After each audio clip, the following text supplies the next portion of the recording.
Hello, everybody, and it is the Amonkhet Release tournament. We are currently waiting for the final setups rounds for round one of the top eight, the quarterfinals. We have a very interesting matchup coming up today. We got uh, Seismic Lawns, also known as Stompy, on blue-white control versus Catmoozi on a very interesting Blacklist Omniscience deck. Correction. I believe it's SupremePhantom who SupremePhantom, I is always get Stompy. them confused. I'm sorry. That is a constant problem for me. Thank you for correcting me. Anyway, so I think this is an interesting matchup because they're both looking to be somewhat controlling decks, all things considered. Yeah. Um, the white-blue deck is pretty classic control. This deck got a lot of tools from Amonkhet, So from many. the So classic Sphinx's Revelation. Cast Out's a huge one. Cast Out's so good. Um, and it's just looking to control the board. Stompy's playing um, both Ugins and Agent of Treachery on the top, which mhm, is I don't love the larger Ugin in a deck with Banishing Light effects and a lot of mhm, cheaper Planeswalkers, but it gets the job done. yes. I find eight mana Ugin is in that spot, especially in control, where it answers some questions that you have no other answer to, and sometimes you really want that. Um, on the other hand, keep an eye out for Agent of Treachery. It is one of the best tools that this control deck can get out in the late game. The four-color omniscience decks usually care about some very specific things. If the Agent of Treachery gets a chance, it's still like a Gilded Lotus, Mirari's Wake, Chromatic Orrery, uh, anything like that. The game swings very quickly in their favor. Mhm.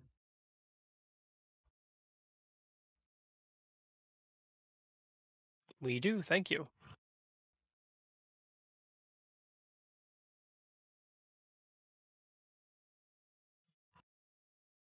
So we'll see how this turns out. There we are. So looks like we've got uh Catmoozi or Free Cats on going first. Looking at a hand of seven. Yep. It's not a hand I'd keep. I There's no. there's some very, very small one land keeps I've been tempted by on Rendless Omniscience, but this is not one of them. Uh, Obviously, the split cards swing it a bit, but the combined CMC of this hand is astronomical. yes, it is. It is very, very high. I would say though, having Omniscience in hand in a deck that doesn't have the tutors to find it is a very big plus.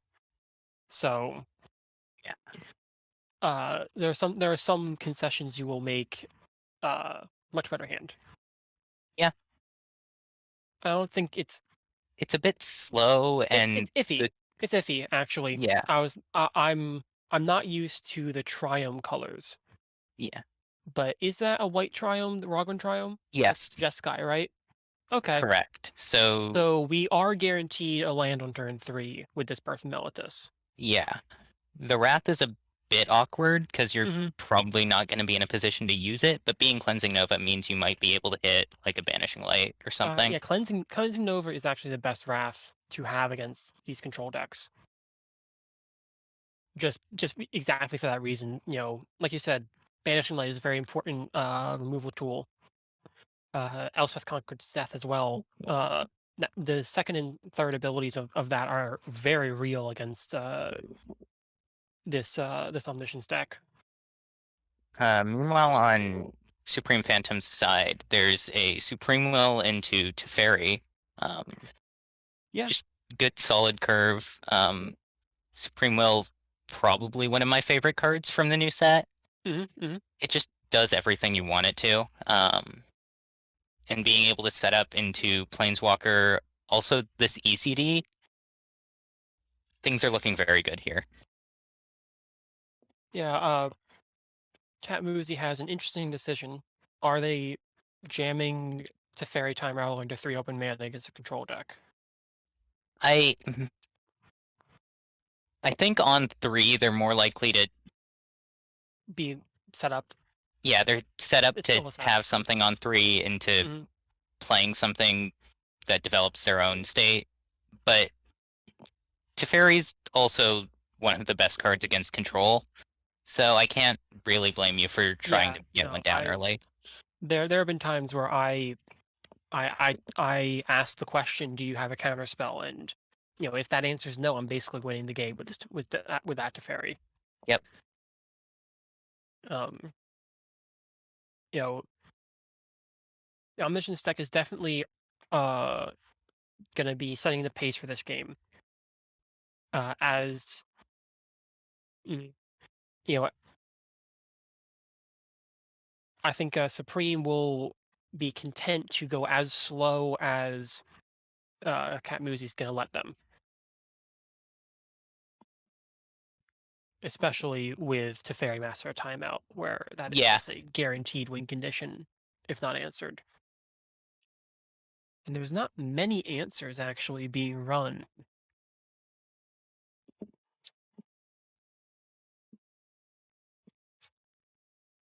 I think, as it stands, sorry about that, the cleanest answer I see to 4 mana Teferi here is uh 5 mana Teferi or Ugin. And ECD also Chan works. oh, Elspeth ECD? Conquers Death. Yes, yes, yes, yes. I That was in a weird spot for me Mhm. in the list. Yeah, so we're looking at like 5 mana plus answers to this Teferi, which is going to give Supreme more than enough time to find at least one, if not several, counter spells to protect. Interesting choice here, discarding a land. I'm not sure I would have gone for that because hitting your land drops in control is always important. Hmm. Um, I find I'm often discarding lands a little more heavily just because I am somewhat attached to the non-land cards in my hand. yeah, Uh, Interesting note: the extra discard and the looting through the library got into the story into its alternate casting cost there from Catmoozi. yeah, into the story, just set up even. I'm not too sure what you're looking for with this, but it's 4 more cards at this What point. I would be looking for in this position is for this to be countered, so I can get this Whirlwind of Thought down.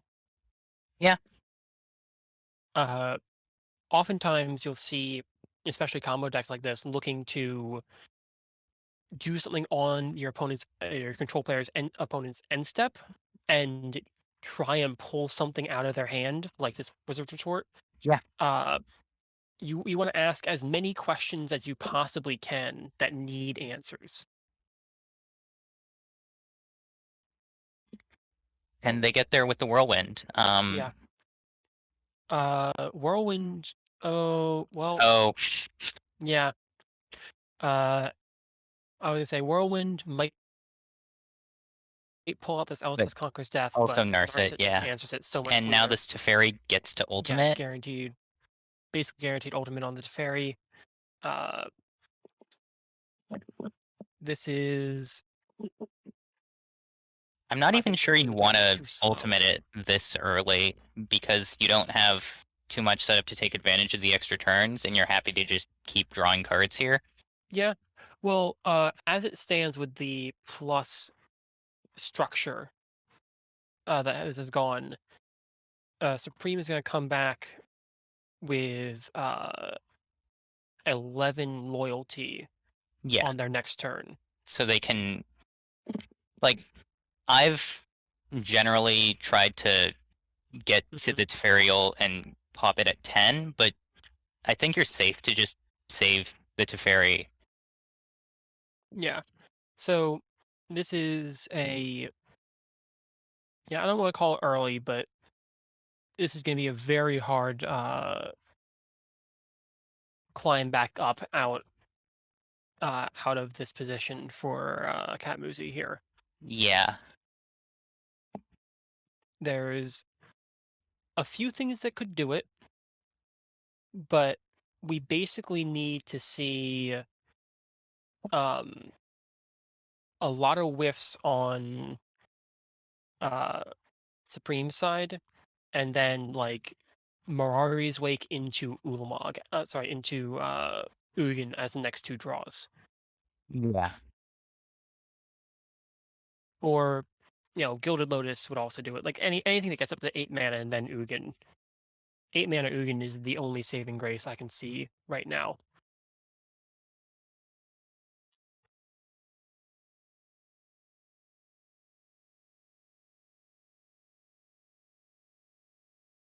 And there's It's Mugen, but not on the side we were wrong hoping to side, see it. and I think actually that 3 turns of Ugin is just going to take it. Yeah, because you just get to ultimate this Ugin. And to anyone who's just popping in and coming just to say hi, I believe that the video for this will be saved and available to anyone who wants to come back and take a look at it. So if you need to defer due to internet or timing reasons, it is getting late for many people in the EU right now. The video will be around.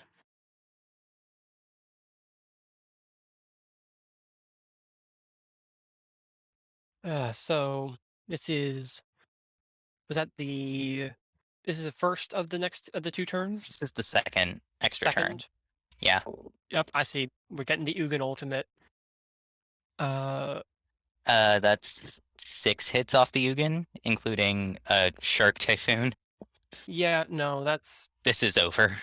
yeah. We I got Dovin's Veto, neutralize, absorb, censor. That is too much counter magic to fight through. Like literally. Um,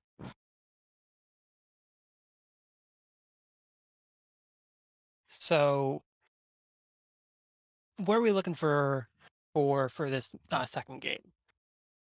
Basically, we're sorry. going to see a bit of early ramp, early sort of we want to see as many early plays as possible. We want to see Growth Spiral, Treasure Map, Search for Canta coming out of the 4 column Omniscience deck. I think the Supreme, best chance for the Omniscience deck is to get ahead on mana yes, and push the white blue deck to use its counter spells where it can and then force one through. yes, that is exactly it. Where and Supreme is kind of seeing what we were talking about, where just the density of counter magic that is available to them is gonna close this. Uh, yeah, so we're looking for early ramp coming out of the 4 color Omniscience deck. I don't think there was anything that happened in this game that we don't want to repeat if we're on the side of blue white control. Early walkers, bit of counter magic to protect them, and just go from that compounding value.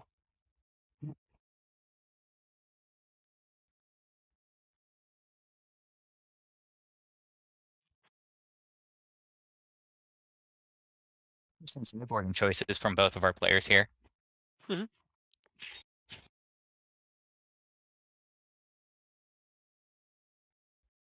Uh, So, opening hands again.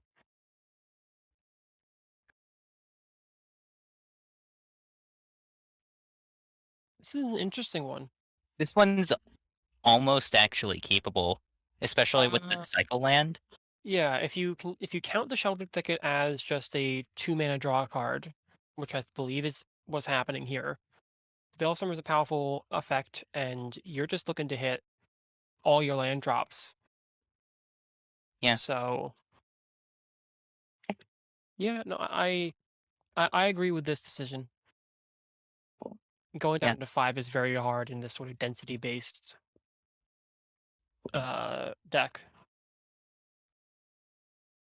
Meanwhile, on the white blue side, slower hand, but Dovin's Veto and Absorb. Mhm. Yeah, they're gonna do a lot of work. Might be playing this Memorial to Genius just as one of the few tap lands that this hand is gonna see for a while.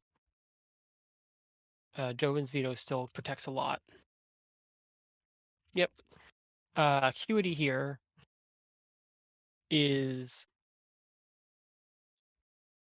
gonna be a very powerful effect. Although we may see Royal Silence coming down or Intervention being held up. Catmoozi may be a little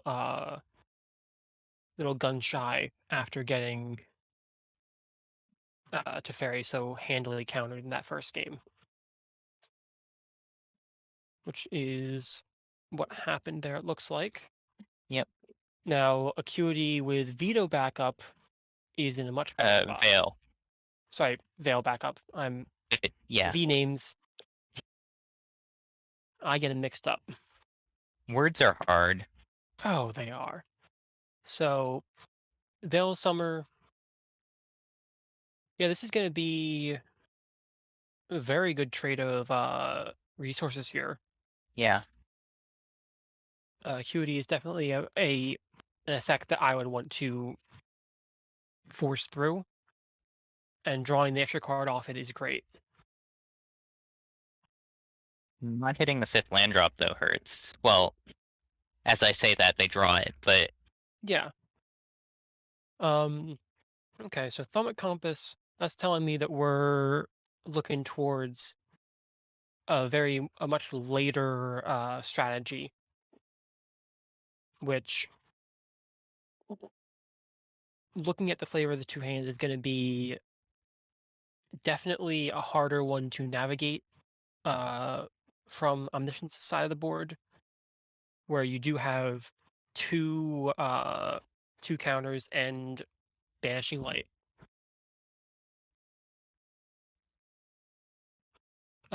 To that are just gonna come in and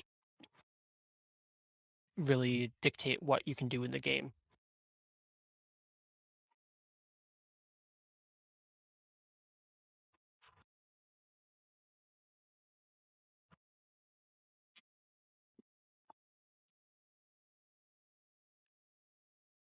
Well,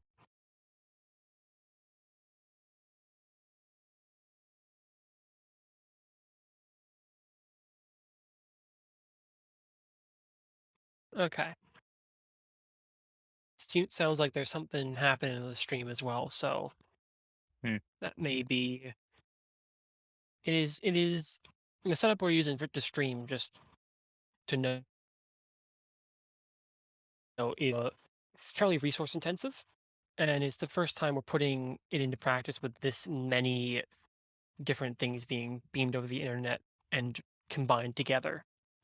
So it's going to be a bit of growing pain. Um, Sphinx's Revelation on Omniscience side may be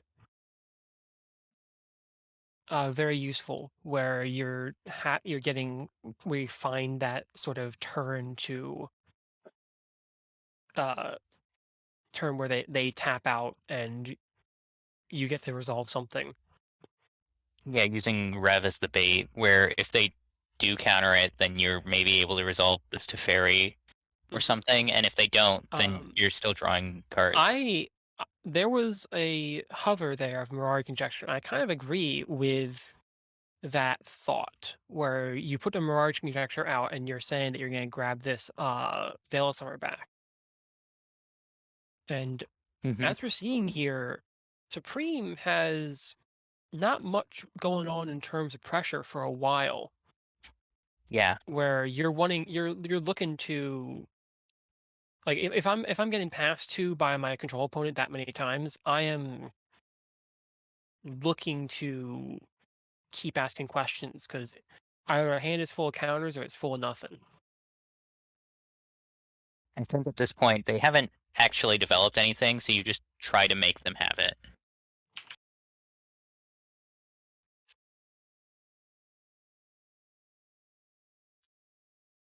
Mhm.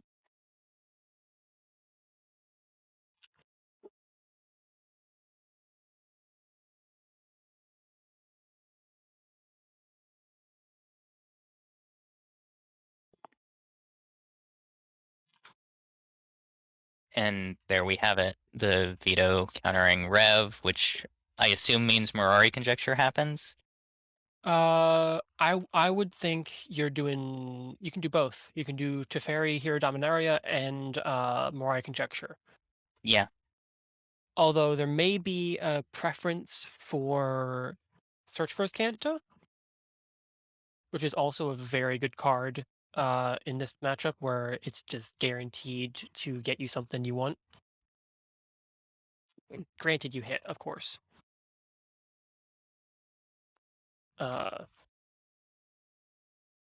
Morai Conjecture, though I expect to be hitting this Veil Summer, though, Sphinx of Revelation is a consideration.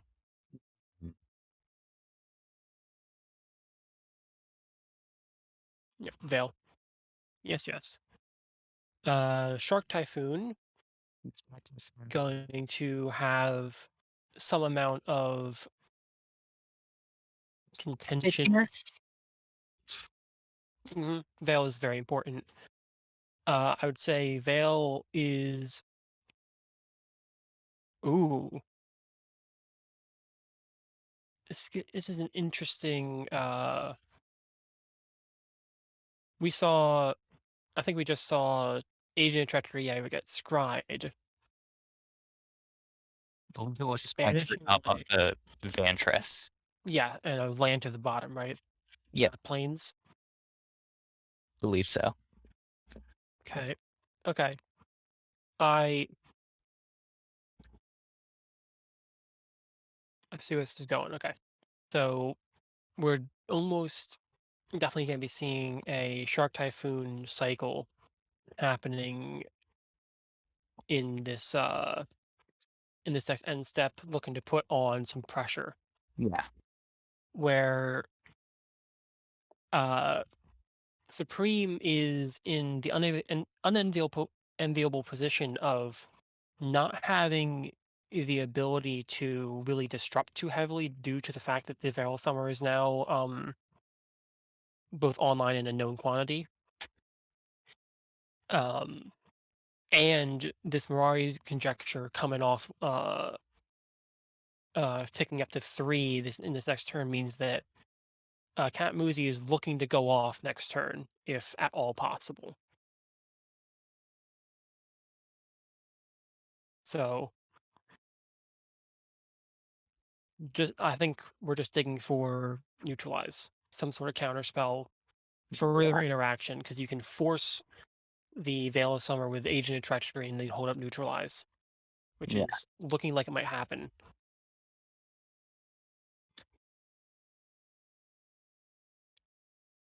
What do you feel here if you're looking to land this agent? Well, what you target doesn't matter because it's gonna get the Veil of Summer is gonna coming down in response. Right. But If we're you assuming they go to neutralize the veil instead of holding that for the next turn. uh I think you're targeting the Morai conjecture Yeah. where normally I would say it's chromatic orrery, but we're the 4-color omniscience deck is already at 10 mana, so you're not cutting them off of omniscience breakpoints at this point.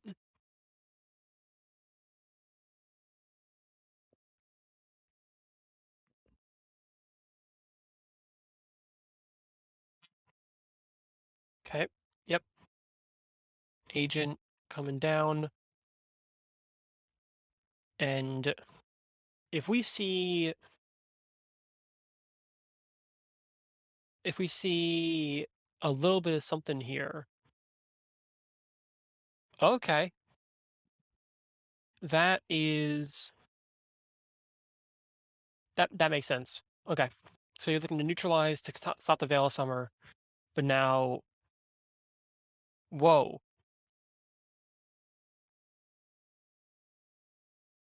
I would prioritize the extra card as opposed to them having a 2/3 body in play.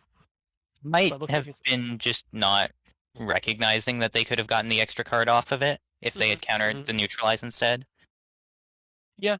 Looking like into the story though, that that should cinch it. Nexus of Fate. There's also yeah,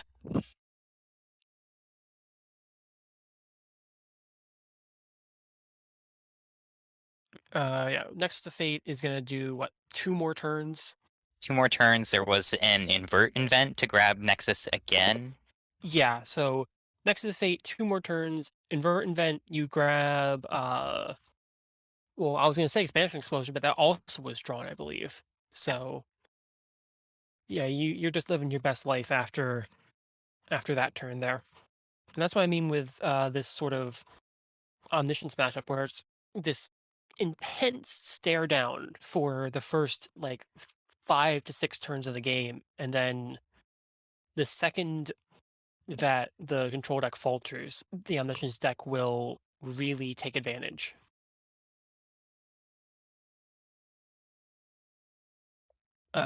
Looks like very quickly into his next game didn't get a chance to look at the opening hands too badly, but looks like they both kept 7.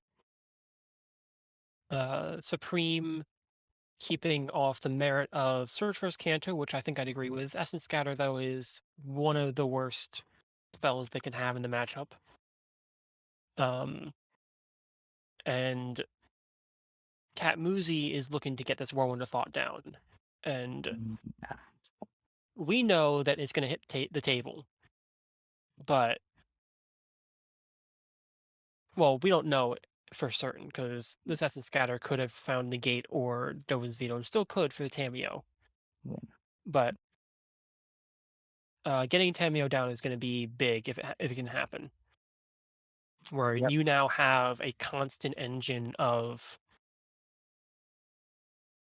card advantage, either in regrowing spells from your graveyard, lands from your graveyard, or just plussing naming ramp. Veil of Summer, Mirari's Wake. I Good think we'll point. see be named a bunch. I honestly think there's a legitimate argument to just downticking, grabbing this fabled passage, and making sure you hit 5. That is if you think that you're gonna lose the Tameo, because you can downtick now with uh you can downtick now and just get the fabled passage or any other whatever land you have, and now you're hitting 5. I would say we're downticking, grabbing a land. I I'm looking at downtick, grab a land, play out Gilded Lotus, play out Narset of your own, because Mhm. you're looking to dual Narsets, and having the Tamiya, which does not care about Narset, is kind of breaks that stalemate.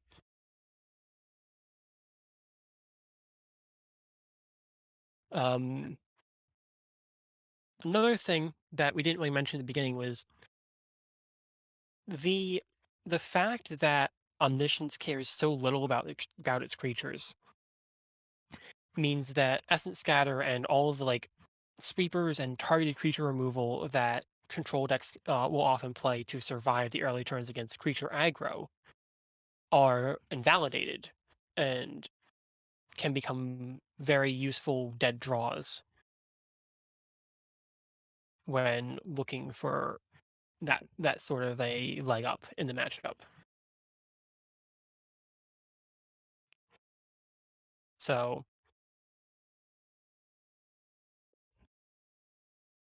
we're That was definitely Forsake the Worldly last forsake turn. the worldly. Forsake the Worldly on Gilded Lotus, looking to just reduce and slow down the mana production of this Omniscience deck. Tameo can get it back right now, but you definitely need to prioritize Tameo on the field, especially with Sublime Epiphany in hand. I think Forsake Exiles, so you can't get it Oh, back. does it? Okay, that Yeah. that is true. Anyway, what I was going to say is that once Catmoozi hits the ability to cast its Omniscience, they have a game-winning loop in hand in the form of Sublime Epiphany, Tameo, and Omniscience. So, uh, more protection. Like they don't need more dig. They just need to get more ramp and more protection. Because there's no more. The win con is not needed. Sorry, the win con is already found. I guess is what I wanted to say there. Speaking of protection spells, there's Veil of Summer here. There are a couple other counter spells. Thoughts on Mhm. Pact of Negation in this deck? Um, I am pretty high on it. I think I believe I'm playing it in most of the versions of Omniscience I've built post Amonkhet. Uh, Especially I think in versions with black, where you have the potential for redundant tutors, and a redundant tutor being able to go find Pact of Negation when you need to is very good. Looks like though we may see. Uh, do we know the graveyard count for seismic loans? Sorry, I I don't I know how I did that. SupremePhantom. I don't believe we have a way to check that. Yeah, because if this Search for Scanta is flipping in this next turn, we're seeing Ugin coming down.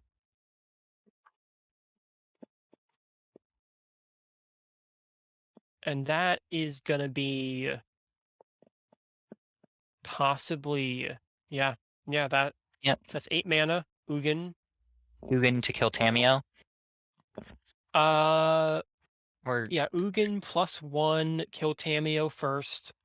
The Narset is still going to be there, but you're not drawing cards yet, and you're not worried about drawing cards yet. Uh, it's not game winning though. I will note that it's not. It There's still a few more pieces needed from Supreme before this Omniscience and this Blind Epiphany is going to be very close to winning.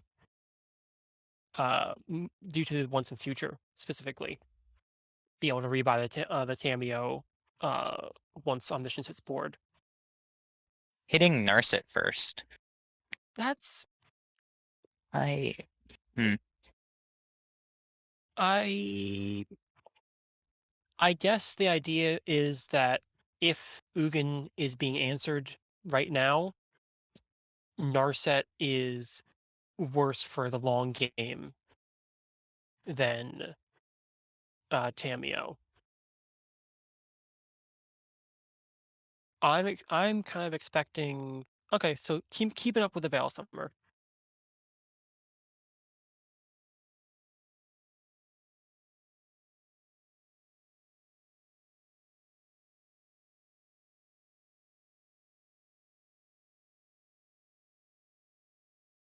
Okay, so Tameo, I believe, is going to be naming Veil of Summer. I kind of would want to go for the high roll and go for Mirari's Wake or Chromatic Orrery.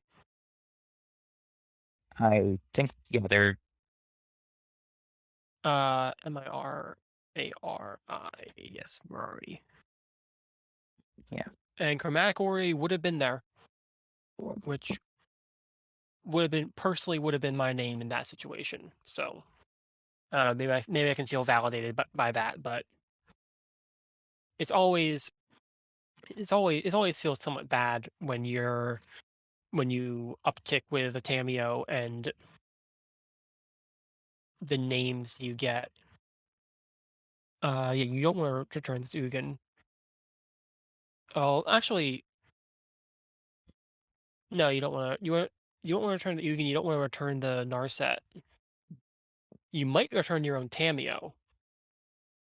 Maybe, but that also just opens it up to counter magic here. So I Yeah, think you're cool to just counter this and draw. yeah, just counter draw. Um, there could uh actually, my thought is you counter. No, no, with the fact that you have one feature in hand still, and yeah, you could have returned the Narset and drawn a card because the order of the card does mean that you do draw. But I But don't since want. it's not on their turn, they could have still drawn because Narset gives you one draw each turn. Yeah, you could have. Yes, Narset does give you one draw each turn, Yeah. which is I think yeah, just Catmoozi's talking about it, Yep. but uh the extra card is potentially pretty relevant. But again, we're not digging for any more win cons. We're just digging for the ability to cast this omniscience. Hello, I am caster one, the first caster. I am UFO, and I'm joined by Blightning. Introduce yourself, man. Yeah. That's me. Um, I I don't have the exact stream up, but maybe there's a place on the overlay that actually has the caster connections. Okay, so we're going for Morari's Wake again, and this time is up to 3. Just okay. hmm I like this play. It's a shame that the Essence Scatter is coming down at this point. Um, the other argument there would be playing Growth Spiral and then Search for Azcanta. Spiral doesn't do anything here is the problem. Because Narset. Sorry, Growth Spiral on their turn and Search for Right. Azcanta on your turn. Yeah. Just like looking to develop a bit more more mana wise, because I believe the search is guaranteed to flip, and that is their land. You're at 7 lands out of 10 that you need,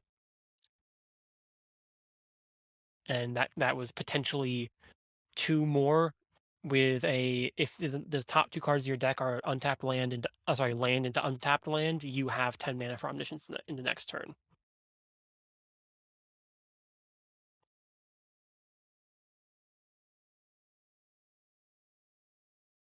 So even with all this coming down, uh that Elspeth Conqueror's Death, that is at 1 counter right now.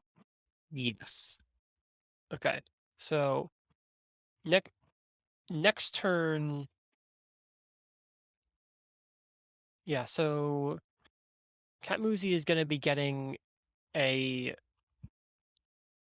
yeah, Catmoozi is going to be getting a turn that they're not going to really be able to develop the omniscience. Everything's going to be 2 extra mana. Even getting omniscience down is not going to be good enough. With the second saga counter on the Elspeth Conqueror's Death. But we're still in this position where okay, actually, I mean, this Ugin so Ultimate gave us 2 Planeswalkers in the ECD. yeah, and I missed the Ugin Ultimate. I didn't the negate, neutralize, and Dovin's veto are gonna be hard. Yeah. We are basically only gonna get any of this counter magic out of their hand by either threatening omniscience or threatening the Narset, which I don't see happening with what's currently happening. What's currently happening in Free Cat's hand. So Ugin. Some may question Ugin's value in these sort of control builds, but it does some things that no other card does in Gladiator. Yeah. Potentially in Magic.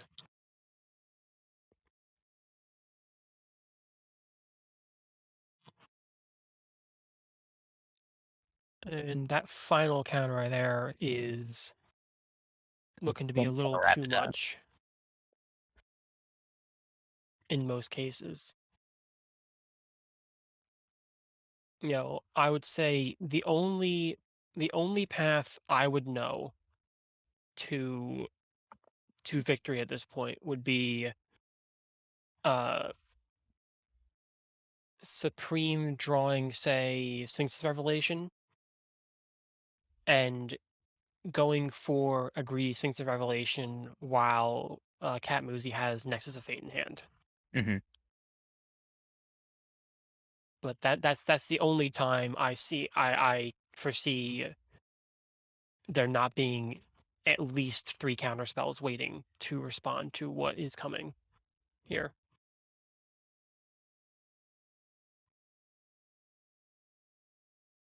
So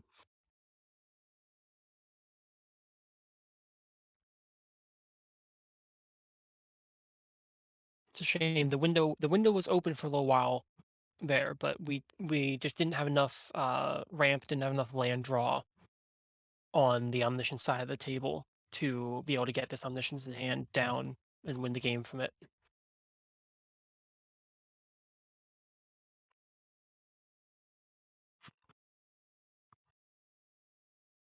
Hmm. Hmm.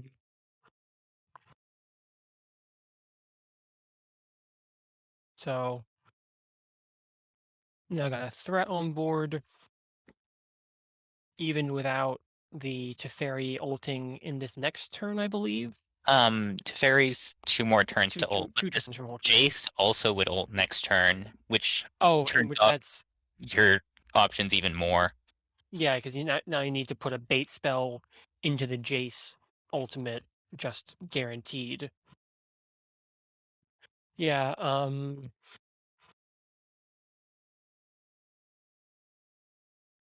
Although, like we said before, pull from tomorrow opens up that specific line that we were talking about where Supreme gets a little greedy and pulls for all the mana they have available.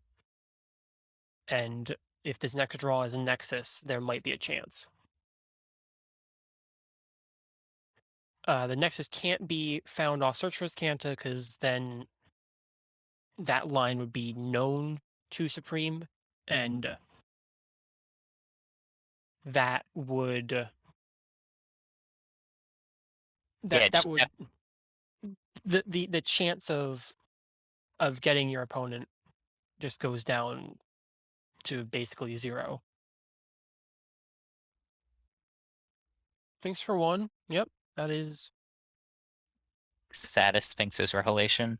I mean, you could have put an extra mana into it, just gain the extra life, but that's not really mattering in this particular match. Yeah.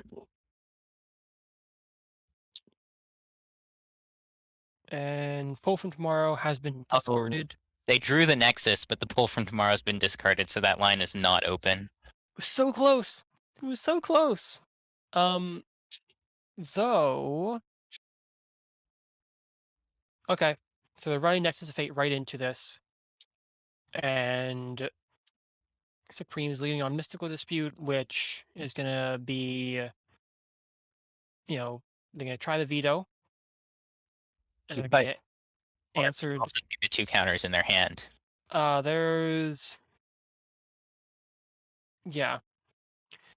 the mana advantage on this counter war is squarely in Supreme's court,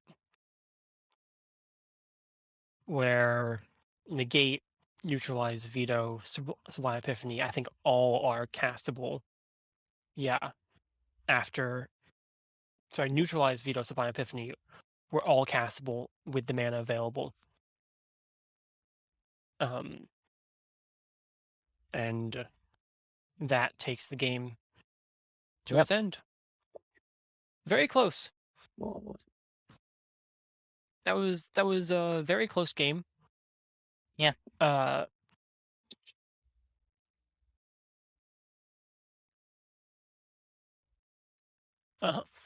so very close game. I think one of my favorite times to be playing Omniscience is against control decks, just because you have. It's almost like you're this smaller. You're looking for the small hole in this giant bulwark that the control decks are bringing up, and when you find it, it feels amazing, Hmm. which we did see in that game too. But if if you stumble a little bit, if you don't get, if you're behind on mana versus counter based control, you're gonna have a lot of trouble. Just because uh, you want to either be at mana parity or ahead of them on mana, so you are forcing them to answer every threat you give, and eventually they'll run out of resources. If they had the ability to answer the threat and also refill their hand with their chemist's insights, thirst for knowledges, that sort of stuff, you're in a much worse position. Uh, Also, any of those three games would have been warped heavily if Teferi Time Raveler had ever hit the board on either side of the table. Yeah, that card's. I have many things to say about Teferi, and I Mhm. probably shouldn't swear on stream, so I won't. Yeah, that's fair. So I believe that that three game series probably brought us to the end, if not close to the end of quarterfinals. Waiting on the notification about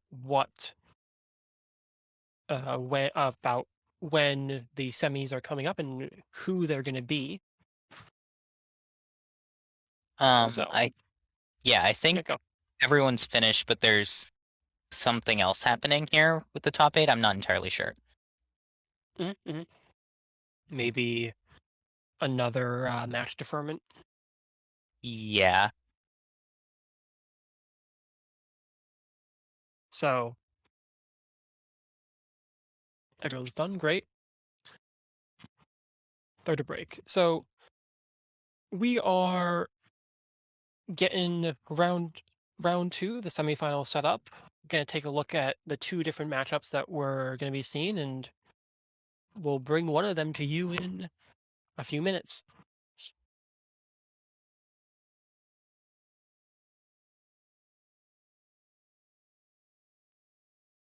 And we're back. So due to a drop, we only have one match to pick from in the semifinal, which is going to be Gruul Stompy, you could call it, versus the deck we saw last game in blue white control. While we're getting things set up, we can take a quick talk about the match that happened to get Brink, who is piloting our Gruul Stompy list to this point. The only not matchup in this the quarterfinals that didn't have blue white control as one of the two decks in it. It was red deck wins versus uh, their Gruul build. Uh, my thought is that the the the more top end that the Gruul deck was playing, the sort of the small amount of ramp creatures and the fives uh, and just the heavier use of the fives, Glorybringer, Demanding Dragon, Charging Monstrosaur, those sort of big top end pieces were enough to outpace what the red deck was able to do once you hit turn 4 and 5. Yeah, the mono red is probably it's probably able to go slightly under Gruul if it Mhm. gets a chance or if Gruul stumbles on their mana, but adding green gives you both the ramp that lets you get ahead quicker, and also you just have bigger threats. Mhm. Like being able to slam a turn 3 questing beast or a love struck beast really hurts the red aggro deck because, well, especially since we don't have too much cheap burn where you're relying a lot more on just attacking with creatures to get your damage through. Yep. The ideal situation for red deck wins is get creature on 1, creature on 2, and start shipping in for damage while protecting and kind of controlling the creatures that you see against you for the next 2 turns, and then ideally you're able to finish the game with a burn spell.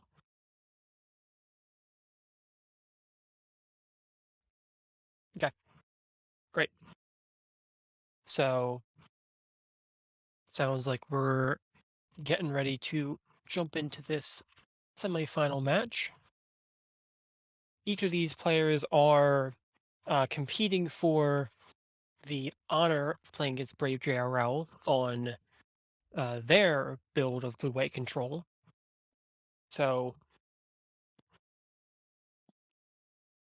either we're going to see this rule deck show its stuff against control twice, or we're going to see a control mirror for this final match.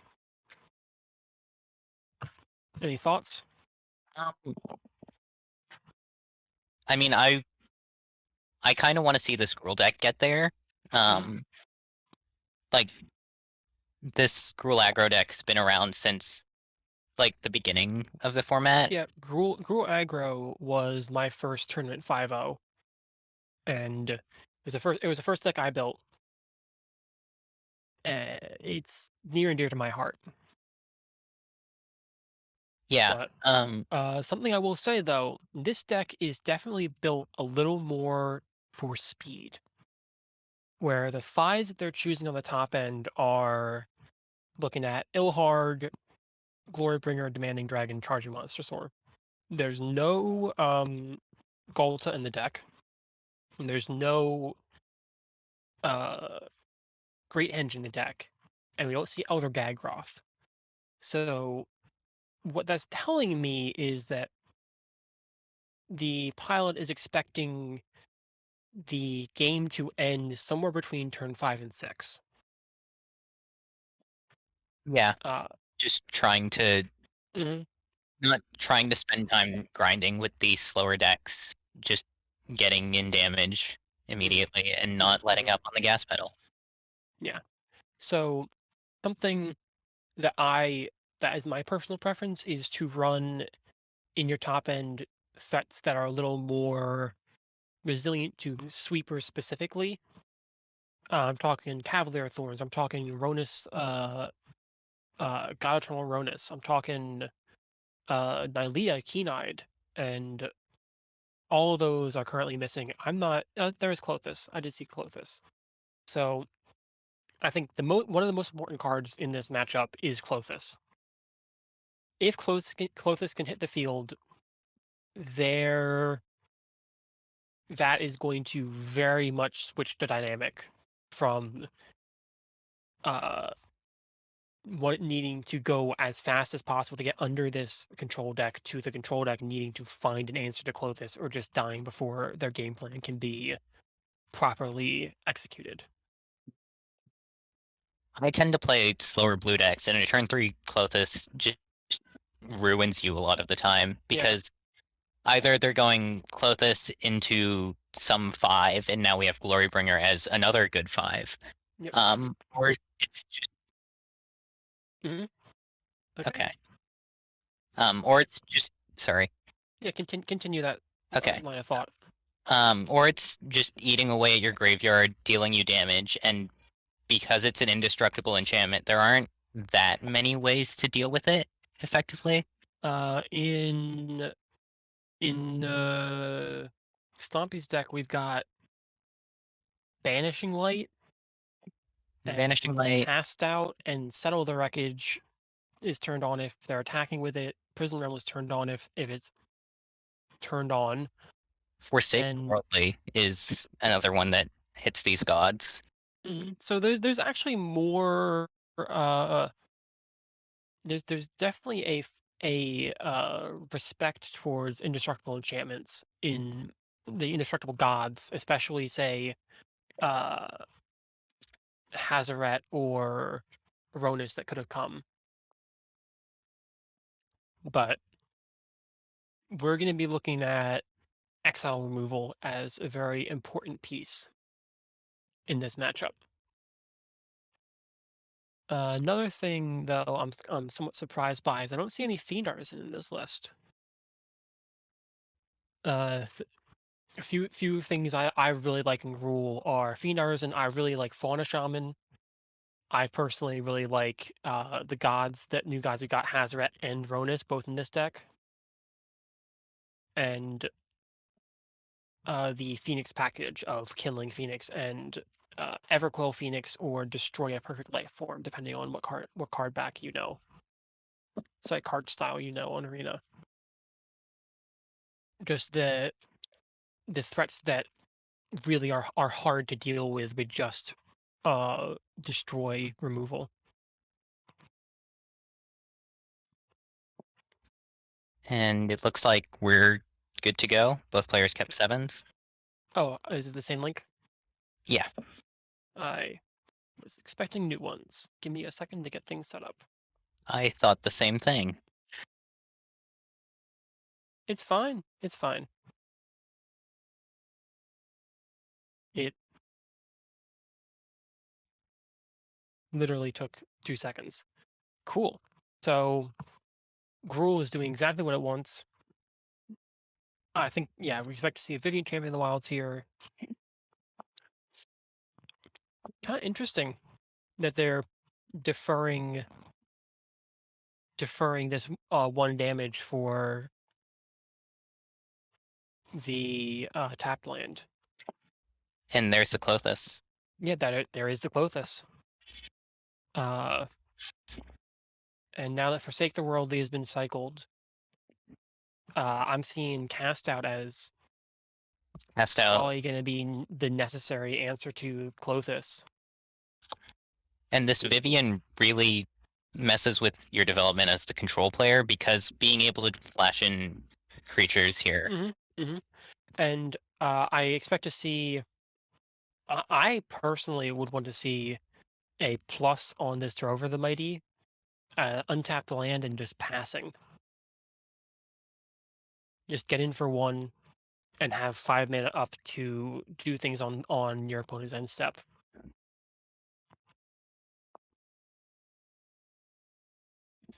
And I think, yep, that's exactly what's happening. Great. So Shatter the Sky is going to be something that needs to be fought through. Ilharg actually, if we don't see Ilharg countered early on in this game, the inevitability of having a 6/6 trampler every third turn is very real against control. Hmm. So,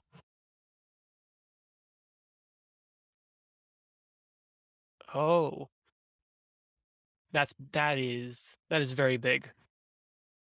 This cast out coming down Speaking on about the Vivian, sorry, on the Vivian opens up full room for Clothis to come out and she Clothis identifies as she, yes, yes, I believe. and she is. So I'm really liking how MrPolyK is playing this. Not playing out, not playing out incubation druid, understanding that there's probably a sweeper coming in. Yep, exiling Forsake the Worldly just in case there's something that can rebuy that from the graveyard. I think we're seeing a textbook written on how Gruul aggro should be playing against control.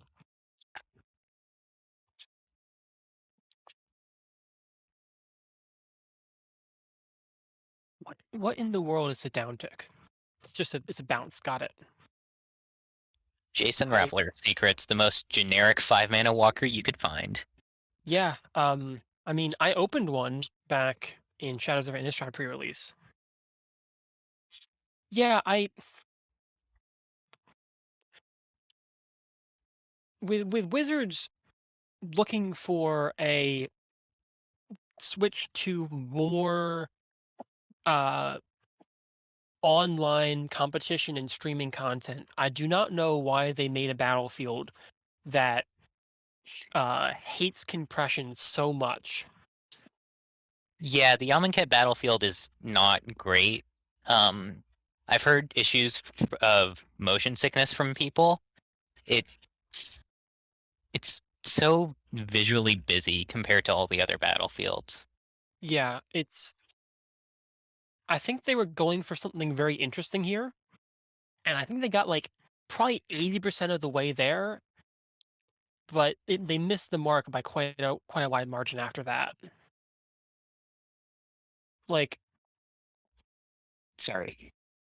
I also would say that personally, I'm not a fan of how the lands even slide around across the cityscape. It doesn't if the lands had a bit of a drop shadow to them, and like it felt like they were above the city, I would I think it would look a lot better personally. Interesting. So I think if we activate this incubation druid, we're looking at lethal, aren't we? Where Sphinx's Rev Yeah. has to go for 3, and it gains up to 9, and then 3 more damage from the incubation druid activation. Your opponent's tapped out. Beautiful.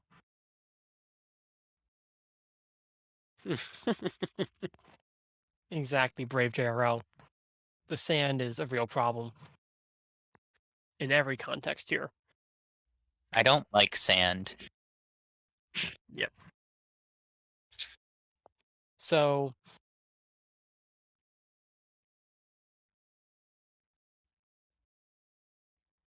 interesting hand from MrPolyK. Keeping it. Yeah. Uh, Vivian into respect probably to how powerful this 3-mana Vivian is going to be in the matchup. Where also shifting Ceratops just yeah, no, I think like awkwardly.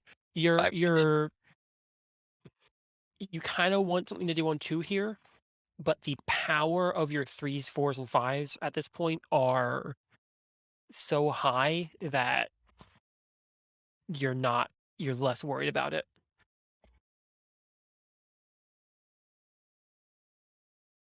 And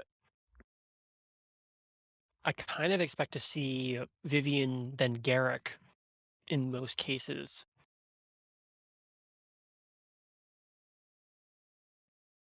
where Vivian is just going to tick down and see if it can't find another Sin Prodder. I like Sin Prodder. Tick down and see if they can't find just another threat.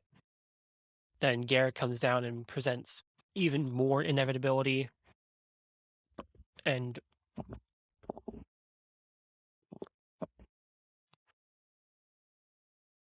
mm, hey, uh, yeah, I don't know. Is there on Twitch? Do you know if there's a way to give Twitch money to increase to fast track changing your username? Maybe. No idea. I know that I'm still a few months out from being able to switch things up myself. Okay, so like we said, Garrick's coming down now.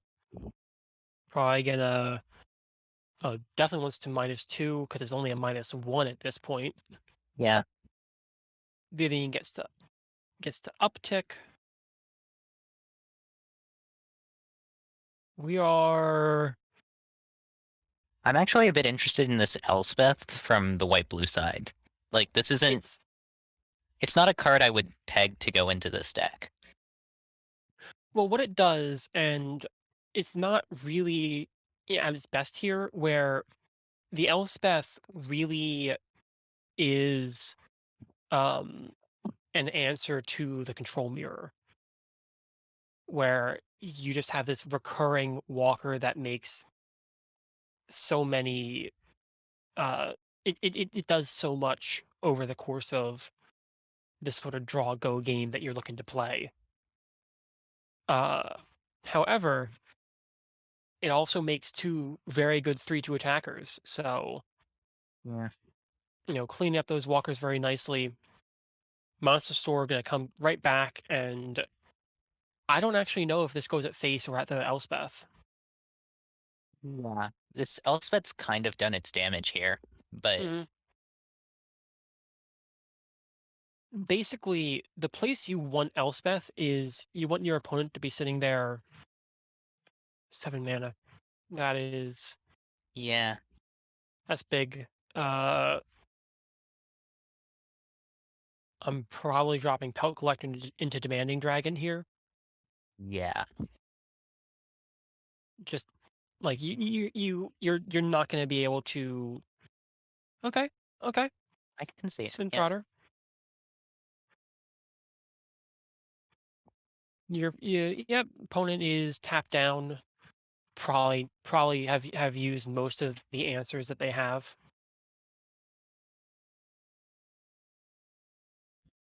but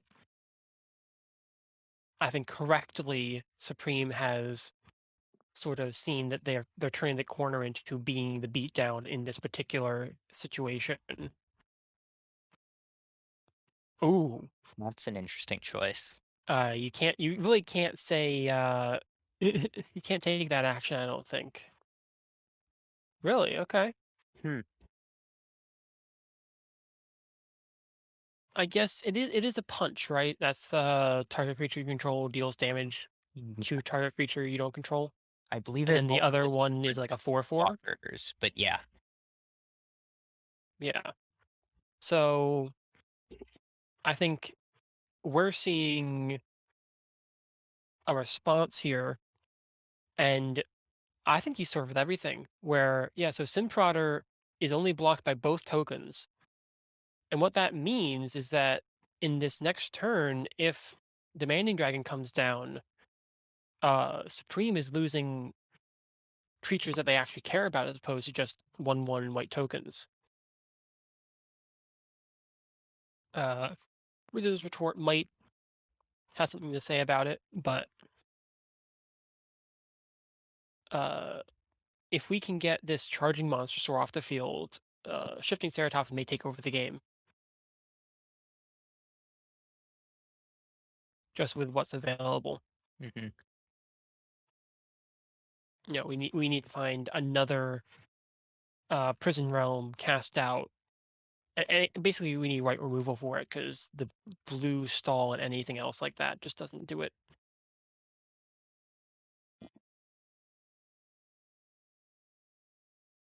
I think you do lead with Pelt Collector. See if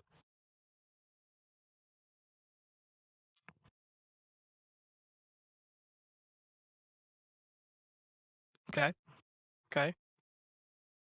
Banding Dragon is not going to hit the table. I don't think. No, Yep. no chance. But This Ceratops is likely to trade for the Monstrosaur. I don't think I'm actually attacking with it. Yeah, that's fair. Where most of the creatures that my opponent can create at least have some amount of blue in them.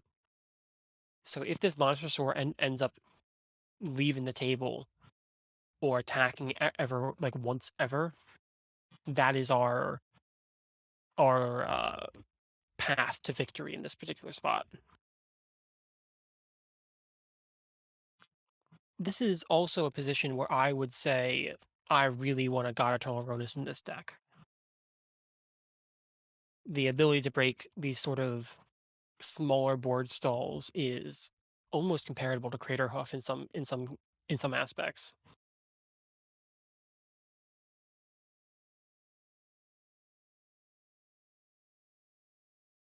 But Crater Hoof is not really in a spot where a stompy deck like this really can even think about going up to eight drops. But Yeah. 5 drops is where it wants to stop out at.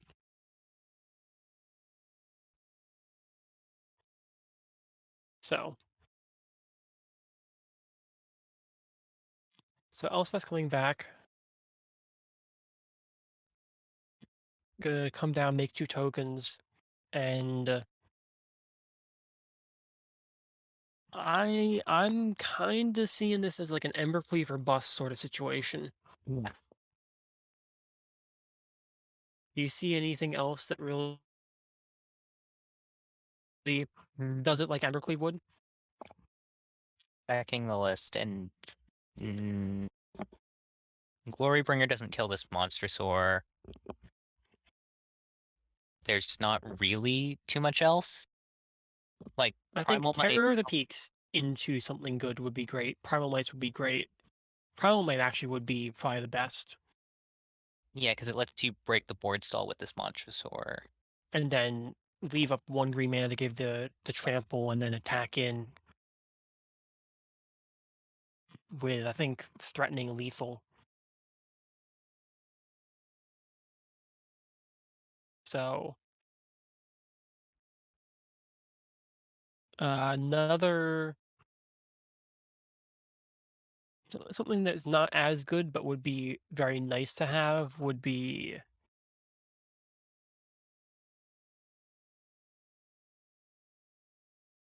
yeah, Shadow could make it so the Diamond couldn't block, but you're still fairly stonewalled by what the Elspeth can do. It's not. It's definitely would be one of the better draws, but it's not at the same level that Embercleave would be. Collision Colossus could also sneak something out, but as SupremePhantom's life total uh, si- soars here, it was getting less and less possible. I think there was maybe like a single set of draws that didn't leave MrPolyK dead on that next turn with the Dream Trawler out. Okay, so we're on to game 3. Oh, this is a beautiful six This is out a of very good 6-card hand. Gruul here, and on the other side of things, this is an interesting 7 where you have a little bit of interaction and exclude, but it's This a little negates later in the game. dead, and I don't think you can afford to play this many tap lands this early. Yeah, so there's sell the wreckage. I'd keep this. Put back Yeah, the commence.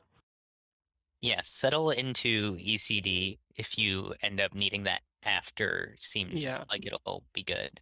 settle. Basically, settle is just you saying that you do not think your opponent has Gruul Spellbreaker. Because if we see a Gruul Spellbreaker, all of this falls apart. There's no way that settle is gonna that Elspeth conquers death on Gruul Spellbreaker and then settle will be fast enough to stop the aggression.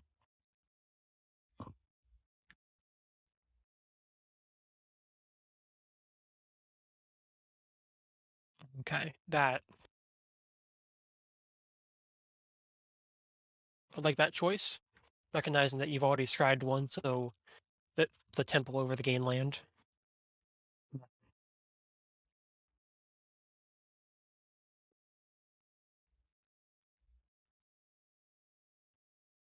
Hmm. Also agree with this choice Triceratops, where and you can haste with it. the Ceratops is coming down with haste. Um, next turn anyway. This sensor might make things tricky with the settle the wreckage. Actually, if we, as long as MrPolyK doesn't play the shifting Ceratops, this might be the game. Yeah, it might just get there.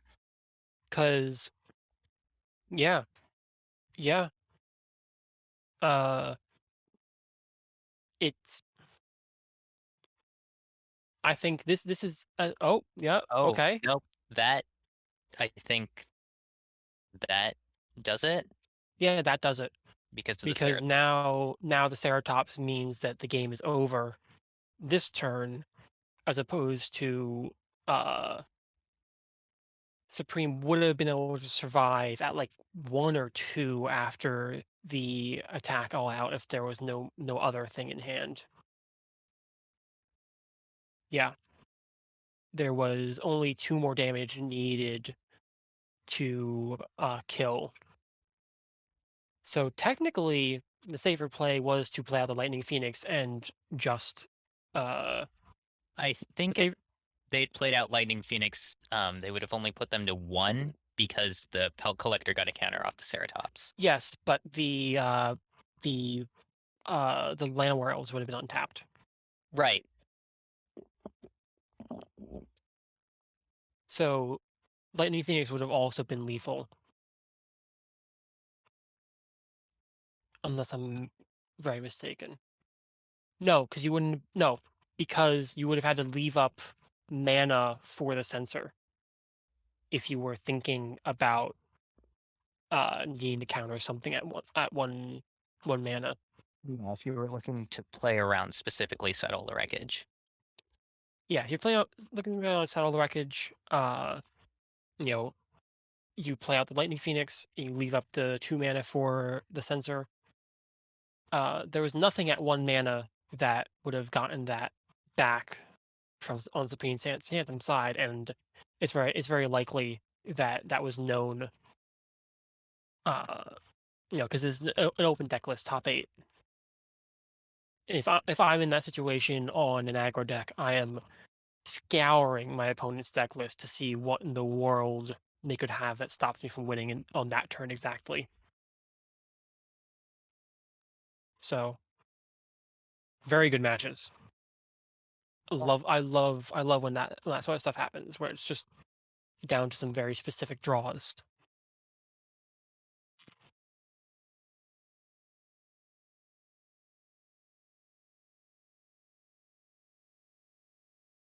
So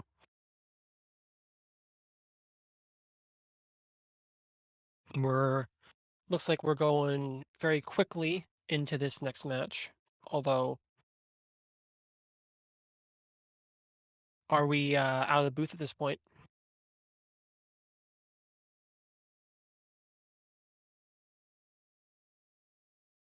Okay. No, I you were unmuted, so I wasn't sure. So, um, where we're seeing another sort of run back of a very similar matchup. You know, another edition of blue white control.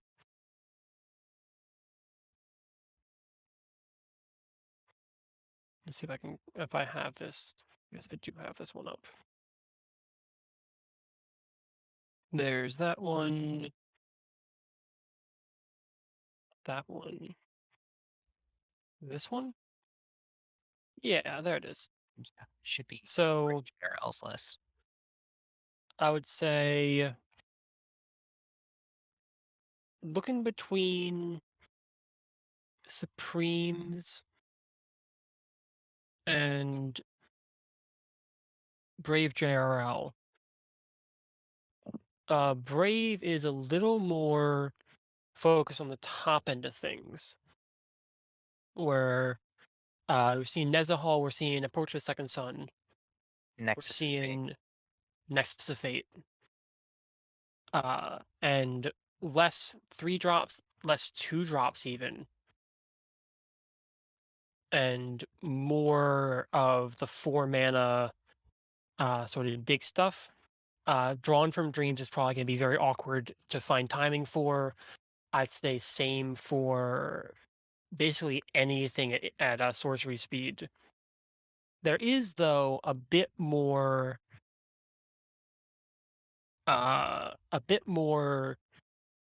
just raw life gain in like the space fetters and timely reinforcements and those sort of things.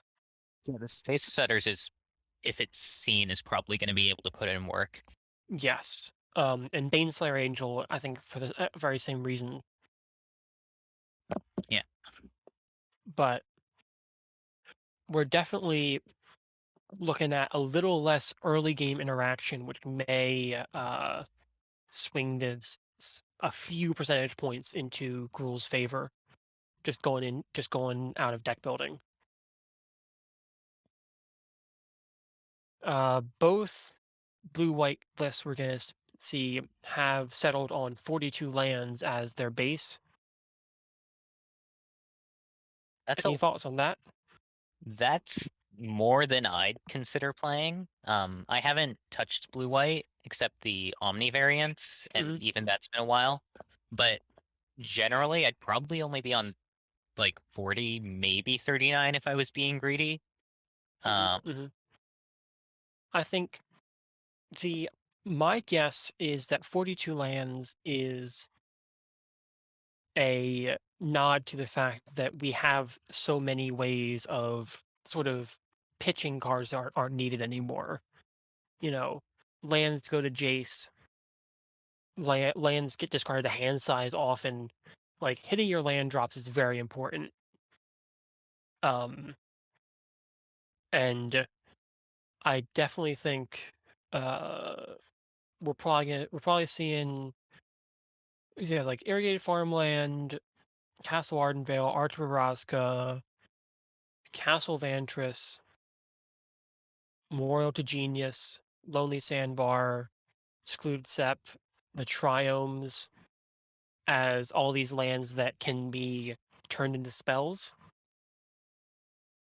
And that's probably another consideration that these players brought to the deck building table. yeah, I think one of the biggest things about this format in comparison to like Canadian Highlander or to Commander is that Mhm. we want to be on more lands than those formats tend to play. Like Yeah, I and remember starting Mono Red with what I think it was 34 lands, and mhm. I I haven't played that list since Jumpstart came out, but I think the consensus is to be on 36, 37.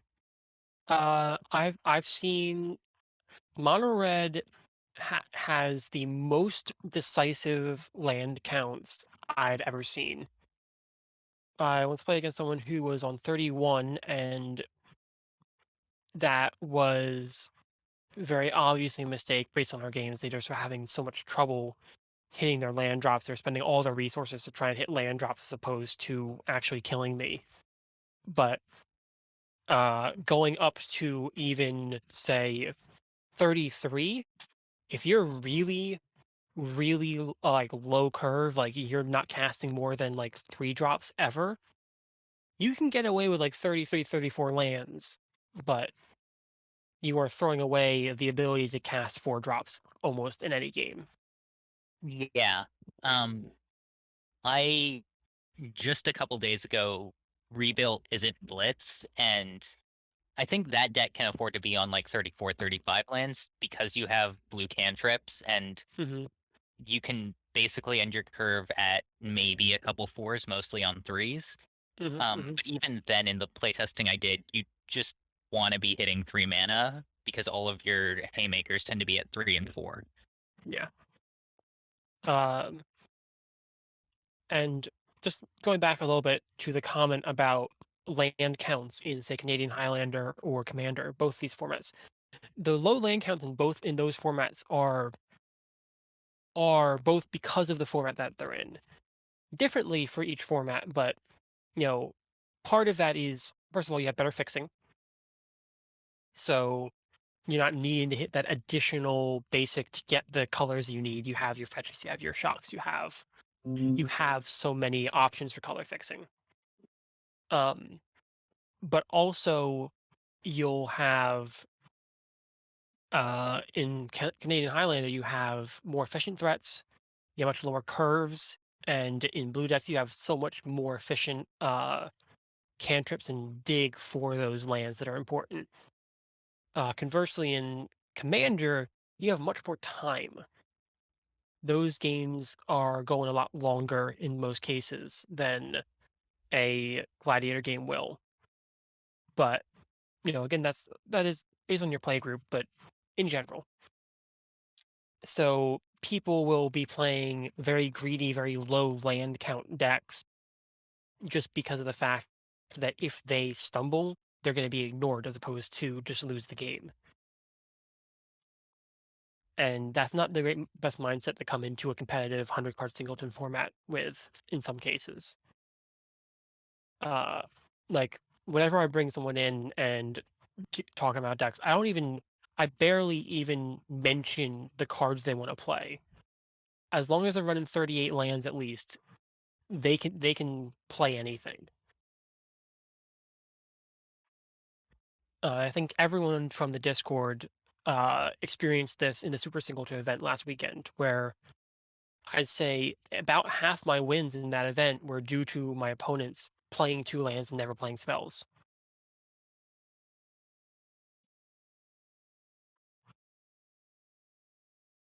Just play more lands, guys. It's not that hard. Turns out you need to be able to cast your spells for those spells to win the game. Mhm. So, I do hope, though, that that negative experience in the sort of land base and from Super Singleton doesn't discourage WotC from continuing with making that at the very least, reoccurring, weekend event. You know, I didn't get to because play in the event.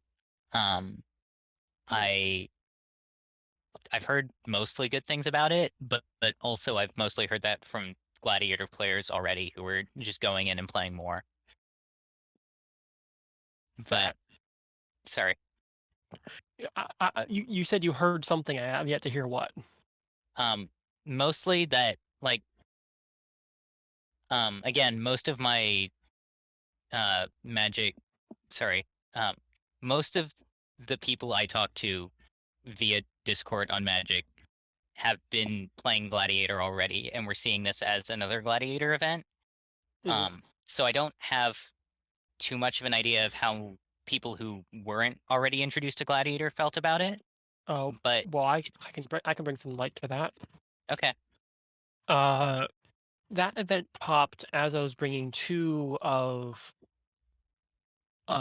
good some of my good friends into the format. You've met them. They're the 2 who were in our practice games. Right. Um, and, they, uh uh, first friend who was bought it a little earlier than the other was very much on the I can play like realize that they can play basically anything as long as they're playing at least 38 lands. Like you are not having to have trouble with a badly tuned decks, but as long as you have the right land count. And I have to admit I had the wrong land count for a good while in the beginning of Gladiator. Like I think the first control deck I brought like Esper Control to the very first tournament I ever played.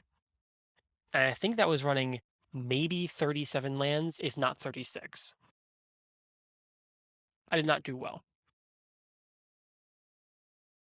Yeah, the early Uh, days of the format were a lot of people playing, I think 35 started as the basis, like really early in, and people realized we needed more. yeah. Um, I was on 36 in Gruul Stompy for way too long. And like I think that's something that really should be stressed as you bring people into the format where yeah, yeah. 30 land decks. I've I've only seen a 30 land deck in the past few months once, and like I said, like I was talking about it before, it's been all of its resources trying to find more land. It did not have any chance to try and interact with me. Um, but mhm, mhm. And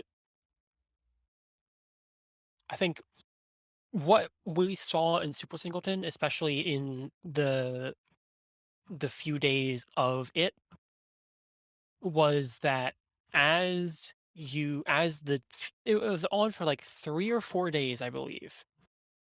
I believe it was like Saturday, Sunday, and then into Monday, if my memory serves me. And when I was playing on Monday, a lot less of those non-games happened. People started to realize. Um, and that event was a big sort of flashback almost for me. Because back in the arena open beta, the first few days of the arena open beta, they had a singleton event as like a release party, this free singleton event that you could join into and play. And that was what I played on Arena for months afterwards. Like me and my friends would just build 60 card singleton decks on Arena and play them because that's what our collections could support because we weren't buying hard into like standard or anything. Right. And well, Arena actually wasn't even standard at that point. It was just the cards that were on Arena. Uh, so like just revitalizing people on, hey, singleton on Arena with the card pool Arena gives you is very fun just because you have all these random one-ofs of a rare or something that you didn't even realize you wanted to play. Yeah, I remember We well, Ikoria one second. happening. We've Right. got the final round happening very soon. We're good to go?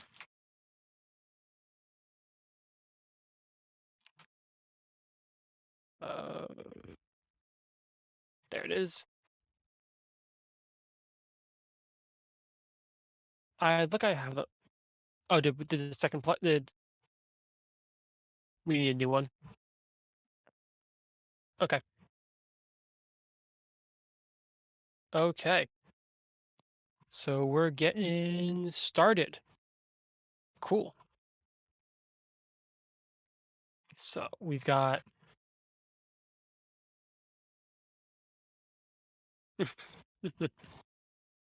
Well, you just play what Casualties of War with Thousand Year Storm HD Davnado. Surely that works. Then I'll stick here That playing sounds my like a thing Genesis I wanna build ultimatums. now. I mean, you probably don't, but I can suggest to you. I think what my focus is going to be for the rest of this week. Okay, BraveJRL has loaded in. Looks like, Yep. but my focus is going to be on Teamer Omniscience for I think this upcoming week because Mhm. we got 3 new wraths, which is I think might be enough to allow a Teemo sort of turbo ramp Omniscience deck to really shine. Yeah, I played a bit of that, I think back around M21, and the deck was a ton of fun when it went off, but it also definitely died to aggro a lot more than I was willing to take. Yeah, exactly. Anyway, into the game. We have a very great looking start coming out of MrPolyK, where this Clothis is going to get in just under Mystical Dispute. Yeah. Um, Opting for the Lightning Phoenix. Okay, Hmm. that's actually pretty fair. Um, where we may be seeing Banishing Light being pulled out on this Lightning Phoenix.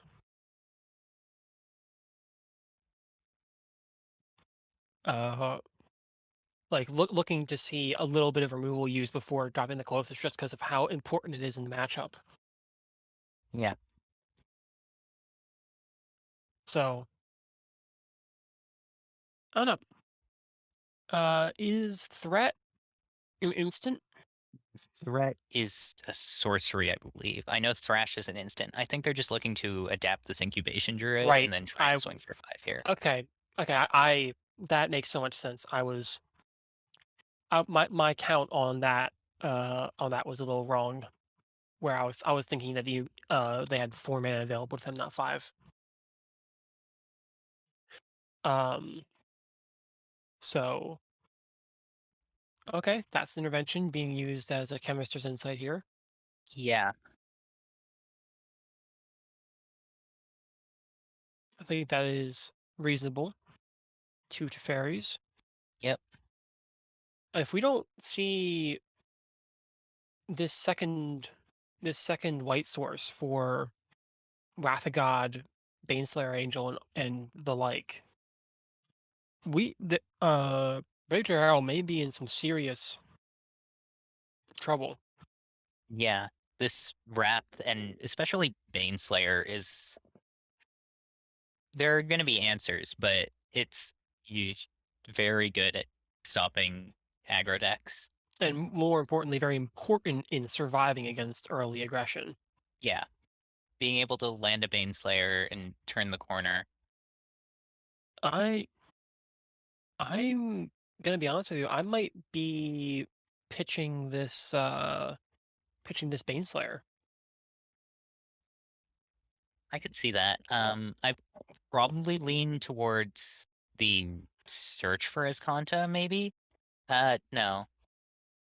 It depends on whether you're playing as though you're finding your next source and being able to your next white source and being able to wrath, or if you're looking to see what you can do without this second white source. Mhm. Yeah. So Teferi's gone. Clothis is down. I would expect to see Banishing Light coming Check out this turn. this. Yeah. Maybe Banishing Light plus Search for Azcanta. The other option would be holding up Essence Scatter, which looks like is what's happening. I think I like trying to play with the Essence Scatter more because um dealing with this closest is huge, but if they just immediately slam another 4-drop with haste or something, then Mm. you're left with very few options. Um, what I'm hoping for as the girl deck here is that I get something that I can kill with this collision. You know, they tap out for Baneslayer, they tap out for something, some sort of big flying threat that they got, and I'm able to get them with this very efficient removal spell for it. Um, on the other hand, I'm seeing lethal being Yeah, represented this with this Colossus incubation druid. Sorry, with this colossus. and with Veil of Summer. Yeah, Uh, yeah, yeah, Veil of Summer, and then Colossus on the Lightning Phoenix is going to do it. Yeah, great. I am the back and forth in these matches is really nice to see. Uh, I definitely would say though that the prevalence of blue white control in the tournaments of the last few days, I think, has a lot to do with just how many new tools and new toys that those who are inclined to play it have gotten. yeah. And Sphinx's Revelation. Sphinx of Revelation, Wrath of God, Approach of the Second Sun, new walkers, new removal, new draw. They just we just got given one of the biggest presents you could expect for a control deck. Ooh, I think I like this 6 coming out of Gruul, and the 7 that BraveJRL kept is very Four reliant lands. on a 4th land, but if it gets there, it's gonna get there. So, uh, MrPolyK is just looking for as much acceleration and aggression as can be put out in these next few turns.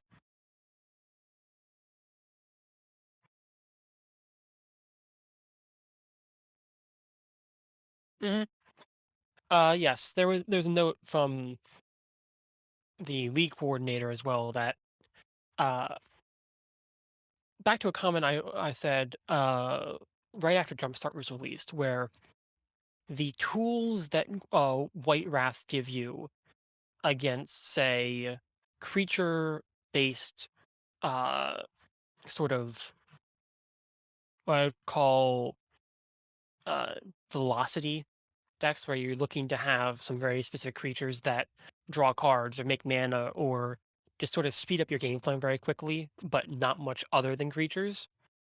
Having several wraths and having the ability to comfortably play several wraths is uh very good. Mhm. So control definitely wants to see it.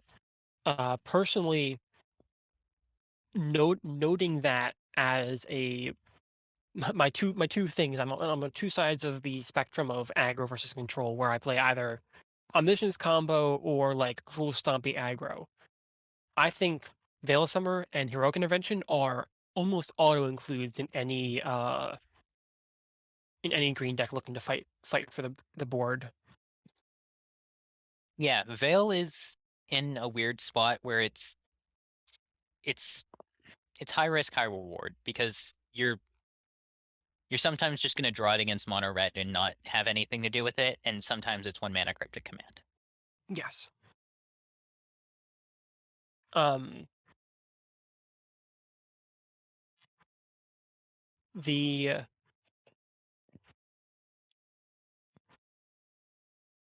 the other thing though is I'm not sure if we've really seen what the post Amonkhet uh what post Amonkhet decks are possible and going to be coming up, where that's probably going to manifest itself in the next few weeks. Yeah, Where though also just uh we are on a fast track to getting the Sin Prodder back out with Temple with Triumph Temple Once Upon a Time. you're in a bit of an awkward spot with this Once Upon a Time because like you're You know the Sin Prodder's there. yeah, That But that is a good Once Upon a Time. It cleared out a lot of dead cards in the top of your deck there. You did not want to draw what was that, like 3 lands in a row? three lands and a Veil of Summer. Yeah, the Veil of Summer would have been fine, but uh you always want to be activating Scavenging Ooze on your opponent's graveyard, especially when they're on blue. The Even if it's just because Search for Azcanta is basically in any blue deck. Search for Azcanta, even stuff like Mystic Sanctuary. Mystic Sanctuary, yep. Oftentimes you're seeing blue paired with green, Uro, Tameo, Recollect, Once in Future. There's a lot of things that interact with the graveyard subtly. Um, and other than just uh, your omniscience opponent, having Scavenging Ooze up with a bit of mana to activate it with can often mean that you're not able to cleanly uh, assemble a loop. Yeah, Okay, we're gonna see a time life coming down, and that might cinch this game, barring a uh, it's a very important top deck. Basically, yeah. I would say if we see that's not bad. It deals with the Teferi in a meaningful way, but I'm This Ugin's gonna have things to say about that. yeah, and leaving your control opponent at 21 with no board presence is never a good place to be. No, um, yeah, there's when I build rule, I go a little higher than this current build. I go up into a few sixes. I go up to Carnage Tyrant. Um, and I go up to Galta. And something that actually allows is something that actually allows is a very good line if you have Vivian Monsters Advocate out, where if you can minus Vivian Monsters Advocate and cast something and find a Terror of the Peaks, you're getting instant damage. Sometimes upwards of 12 damage instantly, even before attacks happen. Um, and I would say I think having that sort of slightly later game package might be worth it in rule going forward, especially if the games are going a little longer, stalling out against, say, a hoof opponent or a control opponent. This is a really interesting keep from MrPolyK here. The these cards are I all great, but you really need to hit 3. Yep. I see Stone Cold Serpent coming out on 2, and then if we hit the mana to Domri on 3, you're golden. Because Domri gives you extra mana, stops your stuff from being countered. It is the Teferi Time Raveler of the Gruul deck. Yep. And It's that is. Absorb and Rewind are looking uh pretty bad, but Teferi does not protect your walkers from counter spells. So Domri, if rather. sorry, Domri, I was making comparisons and then got lost in my own comparisons. Yeah. Uh, Phoenix of Ash is going to come in. Yep, I see it. Exclude just for the card draw. Spend a cantrip at this point, and that's 4 more counter spells that don't matter. They matter, but they don't matter in the same way because we're looking at. I actually think we're just activating this Phoenix of Ash. We're not playing into counters with our walkers. Interesting.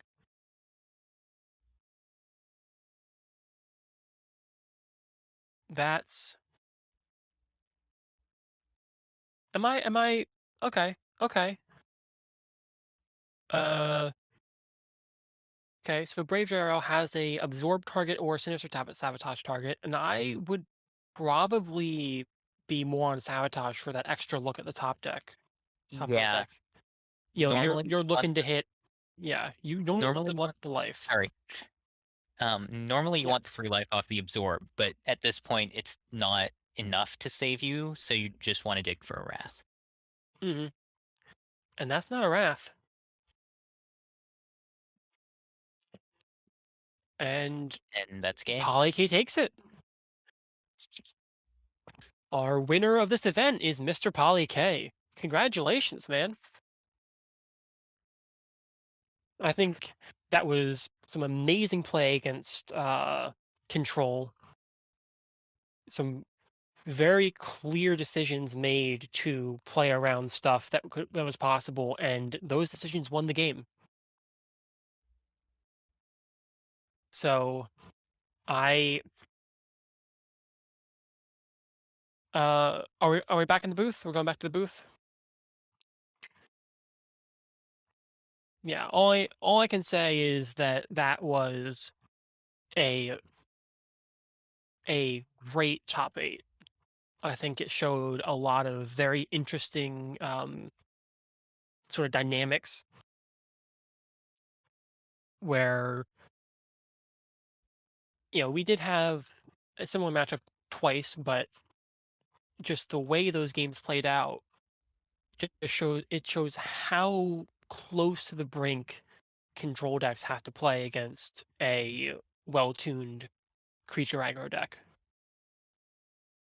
Yeah. Um, Seeing multiple of the same matchup was actually really interesting between the slight differences in deck lists between the two and Mhm. just the way the games played out. And yeah, this was a good event. Yeah. So we're um we're gonna close this out. I think that what we're looking for, though, just as casters and as a tournament organizer team uh, on the other end, is a bit of feedback. If you're watching live, or if maybe you're watching the replay of this, because I imagine a replay is going to be cut together and put up shortly. Um, you'll let people know how you thought. You know, give some criticism, give some feedback. What was great? What was bad? What do you want? Do you want more matches? Do you want the whole tournament? Like what? How much do you want of all this? You know, I I personally am around to be able to offer this sort of commentary for most of the events that happen if I'm not playing in them. And if there are those that want it, I am excited to provide. Yeah, speaking for the TOs a bit, feedback is huge. This was a bit of a large endeavor, and I I think it worked out, but Mhm. just tell us everything you can think of that would help improve things.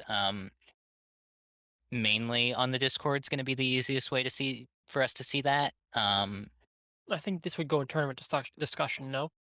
Uh, yeah, tournament discussion, questions and concerns is probably also a good place to put stuff. Mhm, Um, mhm. and yeah, um, And then I think the final thing I'll say is I do stream basically all week. I stream Gladiator content and twitch.tv/UFO630. I'll throw this in chat while I'm talking. I am mostly a combo player. For a lot of omniscience, I play a lot of weird combos.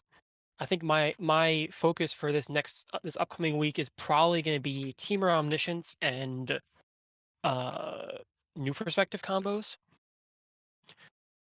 But also, I am very interested in taking some time and refining my various gruel builds. So I'm kind of on both ends of the spectrum. If I'm bored with aggro, I go to combo. If I'm bored with if combo is burning me out, I go back to aggro. Also, having an aggressive deck means that I can actually play some games between tournament rounds and not have to leave them once the next round starts. So I stream after 3 o'clock EDT basically every weekday, and there may be a special stream happening tomorrow depending on my schedule. But yeah, check it out. I'll always announce the stream in the Discord, so keep an eye on the content creation channel.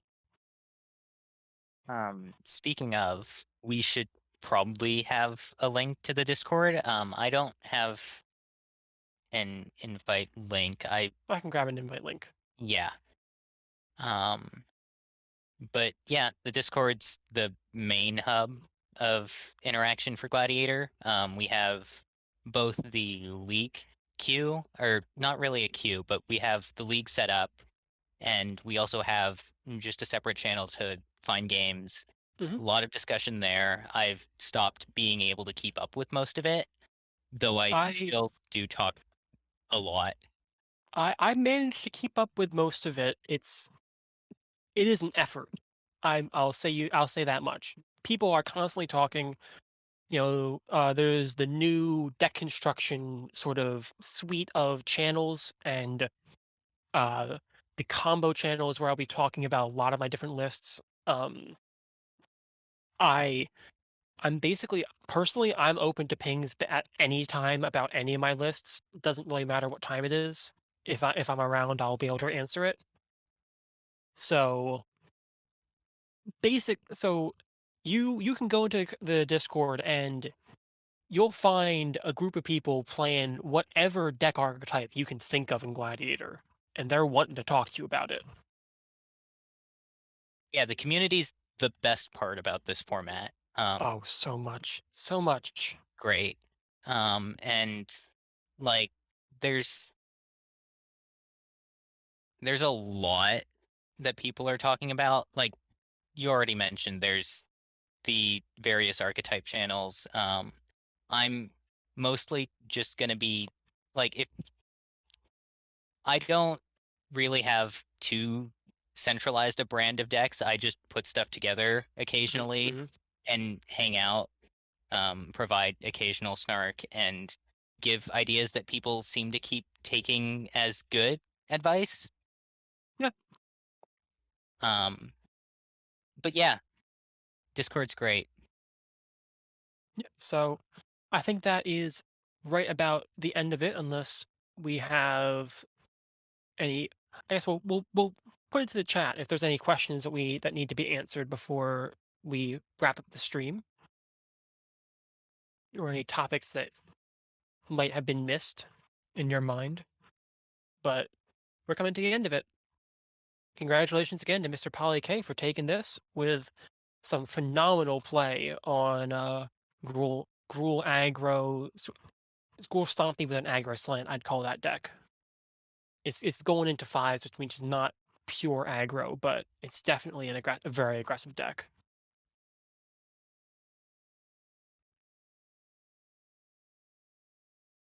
Okay, and that's the end of it.